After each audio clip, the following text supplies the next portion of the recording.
నిజానికి ఆడపిల్ల మనసు అర్థం చేసుకోవడం చాలా కష్టం. ప్రపంచాన్ని ఒంటి కన్నుతో చూసినంత తేలిక కాదు. ఎలా చెప్పుకుంటూ పోతే చాలానే ఉన్నాయి.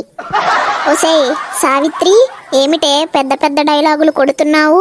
నీకు అంత సెంటిమెంట్ పనికిరాదు కానీ వెళ్ళి ఎవరో వచ్చారు చూసిరా. ఎవరూ రాలేదు అత్తయ్య గారు. ఎర్రోడు ఏపకాయ పచ్చడి తిన్నట్టు ఏమిటి పిచ్చి పట్టినాన్లా నీలో నువ్వే మాట్లాడుకుంటున్నావు? పోయే కాలం ఏమైనా దాపురించిందా ఏంటి? మీ మాటలకు వేగలేక అదే అయ్యేలా ఉంది. ఏంటో చెప్పండి. ఏమిటే గుణక్కాయ గొంతులో పడ్డట్టు ఎప్పుడు చూసినా గునుక్కుంటూనే ఉంటావు? అయినా రెండు మాటలు ప్రేమతో మాట్లాడరాదు?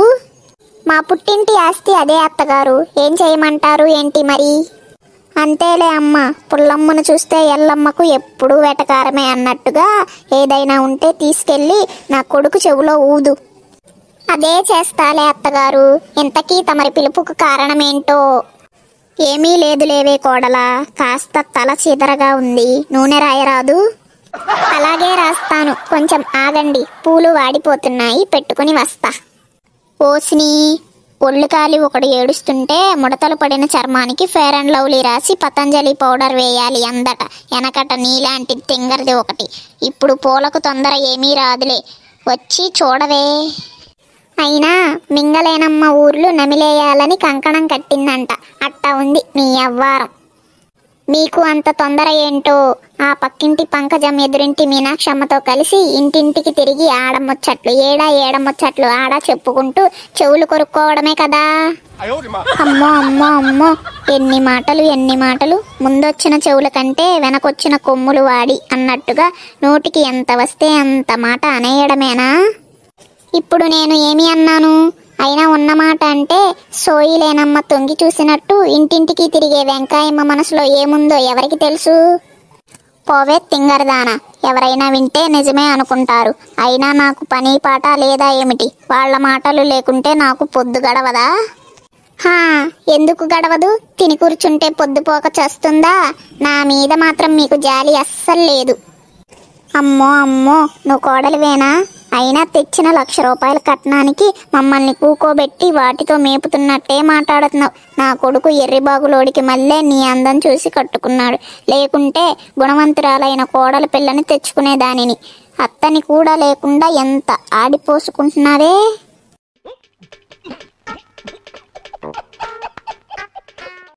నారాయణ నారాయణ, మధ్యలో ఆయన్ని ఎందుకు లాగుతారు అత్తయ్యా?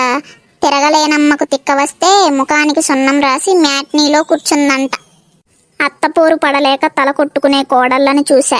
నా కర్మ కాపోతే నీతో పోరు కొనసాగుతుంది. ఎల్లమ్మ ఎచ్చిడికి బురదలో దూకితే అది చూసి పుల్లమ్మ గంగలో దూకిందంట. మీరు ఒకప్పుడు కోడలే, నన్ను ఎద్దేవా చేయాల్సిన అవసరం లేనే లేదు మీకు.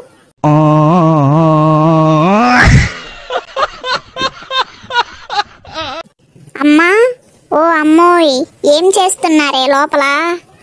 ఏమిట్రా రాజు ఆ కేకలు? ఏదో కొంపలేదో మునిగిపోతున్నట్టు. అబ్బా అది కాదే అమ్మా, ఆకలిగా ఉందే, టిఫిన్ పెట్టు, పొలానికి పోవాలి. వెళ్ళి కాళ్ళు చేతులు కడుక్కురారా పిచ్చినాయనా. ఏమిటే సావిత్రి, గోడ కతుక్కున్న బల్లిలా అమాయకంగా చూస్తావు? టవలివ్వు వాడికి. ఏమి పిల్లో ఏమో, అన్నీ చెప్పాలి, మాటలకు మాత్రం చూడపోతే పెట్ట కొంచెం కూతగనమాయే.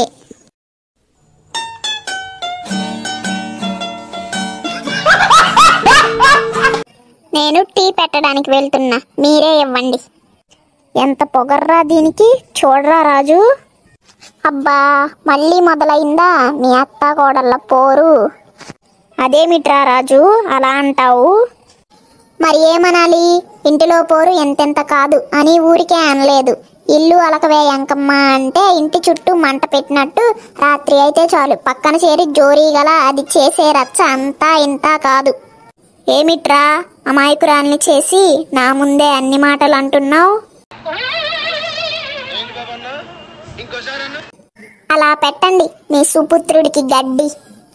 ఒసేయ్, నోటికి ఎంత వస్తే అంత అనడమేనా? ఉరుమొచ్చి ఏరు మీద పడితే ఏరొచ్చి ఊరు మీద పడ్డట్టు నువ్వు వాడి మీద పడటమేమిటి? భార్య అన్నాక కొంత అనుకవ ఉండాలే.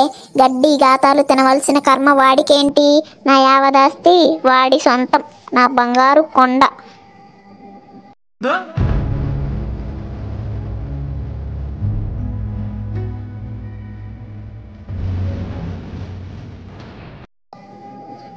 అవునులే, కాకి పిల్ల కాకికే ముద్దు, నాకెందుకులే. అమ్మా, మీ గోలలో మీరేనా? ఆకలిగా ఉందే, ఏమైనా పెట్టు. అయ్యో నా మతి మండ, ఉండరా నాయనా, నీకోసం వేడివేడిగా పరవాన్నం చేసింది సావిత్రి, తిందువు గాని. ఏమిటి విశేషం? ఇవాళ పండగ కూడా కాదు, పరవాన్నం ఏమిటమ్మా? వారం నుంచి తినాలనే కోరికతో దానికి చెప్పానులేరా, తిని ఎలా ఉందో చెప్పు. మొదటిసారి ప్రయోగం చేసింది అది. చాలా బాగుంది, కానీ కొంచెం తీపి ఎక్కువగా ఉంది. పాలు ఎటుపోయాయో దీంట్లో. ఏటికి పోయి ఎల్లమ్మ చేపలు తెచ్చి పులుసు పెడితే కూటికాడ పుల్లమ్మ వంకలు పెట్టిందంట. అదేదో ప్రేమగా చేసి పెడితే సర్దుకుని తినాలి, కానీ అలా అంటావేంట్రా అయ్యా?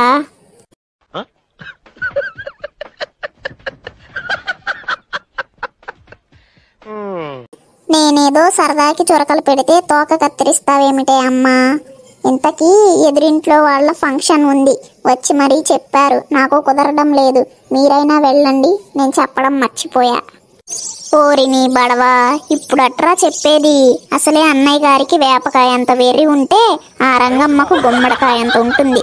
దగ్గర వాళ్ళు అయి ఉండి తీరిగ్గా 10 నిమిషాల ముందు భలే వచ్చారే అంటూ వెటకారం చేస్తుందిరా. గుర్తుపెట్టుకో, తర్వాత మాట్లాడుకుందాం. నిజమేనే అత్త, ఊరంతా అయ్యకు లోకువ, అయ్యేమో అమ్మకు లోకువ అన్నట్టు ఉంటుంది వాళ్ళ కథ. ఏమోలే, ఇంకా తప్పేలా లేదు నాకు సుబ్బమ్మ మాటల దండకం. అవును అత్త, మొన్న కొన్న ఎర్రపట్టు చీర వేసుకోనా పెళ్ళికి? హా, వేసుకో అమ్మ. నువ్వో గంగిరెద్దుని, నేనో బుట్ట పట్టుకుని పోదాం పేరంటానికి.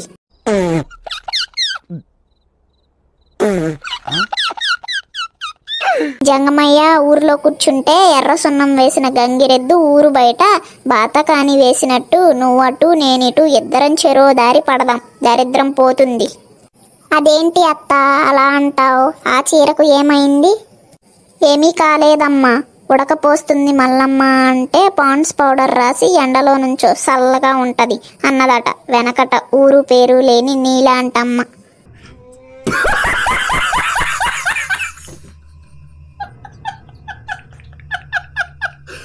నా చీర గురించి ఆ అమ్మ ఈ అమ్మలు అందరూ రావాలా ఏంటి?